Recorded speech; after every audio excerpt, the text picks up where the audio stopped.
Hi friends, ఇవాళ egg dum biryani ఎలా తయారు చేయాలో చూద్దాం. నేను చెప్పే విధంగా చేయండి. టేస్ట్ మటుకు చాలా అంటే చాలా బాగుంటుంది. ఖచ్చితంగా ట్రై చేసి ఎలా ఉందో కామెంట్ చేయండి. అలాగే ఛానల్ సబ్స్క్రైబ్ కూడా చేయండి. ముందుగా పిల్లలు ఉన్న వాళ్ళైతే ఇలా కలిపి పెట్టుకోండి.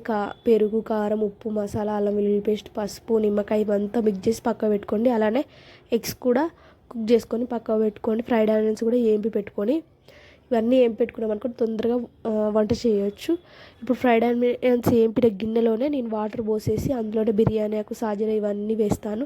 ఇటు పక్కకు ఇంకో పెద్ద గిన్నె పెట్టేసి అందులో ఆయిల్ పోసుకొని అందులో కూడా అన్నీ వేసేసి ఒక 2 టమాటాలను మిక్సీలో ప్యూరీ చేసేసి అందులో కలిపేసి కొంచెం దగ్గర పడ్డాక ఇందాక మనం పక్క పెట్టుకున్నాం కదా కారం, ఉప్పు, పెరుగు ఇవన్నీ అందులో వేసేసి అలానే ఎగ్స్ కూడా వేసేయడమేనండి. ఘాట్లు పెట్టేసుకొని ఇప్పుడు ఒక్కొక్క లేయర్గా వేసేసుకుంటూ ఫ్రైడ్ ఆనియన్స్, కొత్తిమీర, పుదీనా ఇవన్నీ వేసుకొని 50 మినిట్స్ వరకు దమ్ పెట్టుకోండి.